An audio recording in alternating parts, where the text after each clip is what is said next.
एका मुलाने आपल्या बापाला फेल म्हटलं, पण काही मिनिटांनी त्याला कळालं तो माणूस त्याचा खरा बाप नव्हता आणि तेव्हा खूप उशीर झाला होता. पुण्यातील संजीवनी हॉस्पिटलच्या ICU बाहेर भयंकर गोंधळ उडाला होता. ट्रॉलीचा आवाज, मशीनचा बीप बीप असा आवाज आणि औषधांचा उग्रवास. डॉक्टर, प्लीज काहीतरी करा, त्यांना वाचवा. 32 वर्षाचा किशोर डॉक्टरांच्या मागे वेड्यासारखा धावत होता. त्याचे वडील मधुकरराव काही मिनिटापूर्वीच हार्ट अटॅकने ICUमध्ये नेले गेले होते. पण किशोरला अजून माहीत नव्हतं आजचा दिवस त्याच्या आयुष्यात सगळं काही बदलणारा होता. आज सकाळीच किशोर आणि त्याच्या वडिलांमध्ये जोरदार भांडण झालं होतं. तुम्ही आयुष्यभर माझ्यासाठी केलंच काय? माझ्या मित्रांचे बाप बघा, गाड्या, बंगले, आणि तुम्ही आयुष्यात पूर्णपणे फेल आहात. मला तुम्हाला बाप म्हणून घ्यायची सुद्धा लाज वाटते. हे शब्द बोलून किशोर घरातून निघून गेला.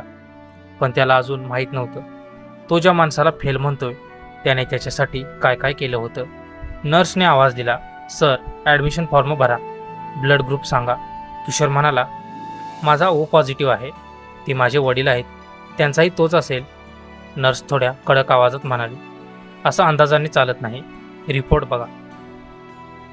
किशोरने वडिलांचं जुनं पाकिट उघडलं. एक जुनी इन्शुरन्स पॉलिसी सापडली.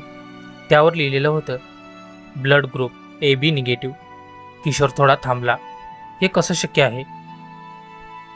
पण खरी धक्कादायक गोष्ट अजून बाकी होती.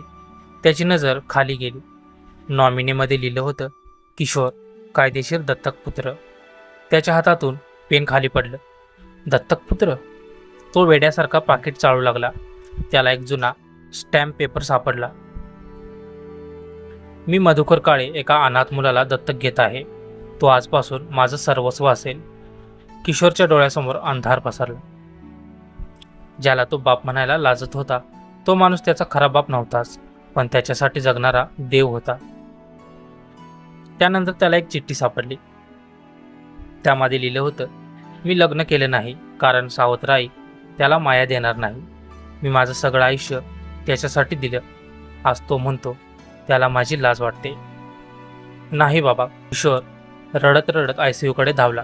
पण दरवाजा उघडला. डॉक्टर बाहेर आले. आय एम सॉरी, आम्ही त्यांना वाचवू शकलो नाही. मशीनची रेष सरळ झाली होती. किशोर खाली कोसळला.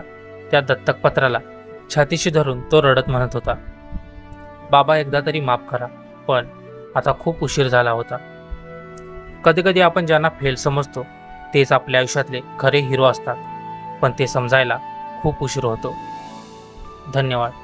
तर मित्रांनो, आजची स्टोरी तुम्हाला कशी वाटली ते कमेंटमध्ये नक्कीच सांगा. तुम्हाला जर हा व्हिडिओ आवडला असेल तर आपल्या व्हिडिओला एक लाईक करून चॅनेलला नक्की सबस्क्राईब करा. तर भेटूया अशाच एका नवीन आणि माहितीपूर्ण व्हिडिओमध्ये. तोपर्यंत धन्यवाद.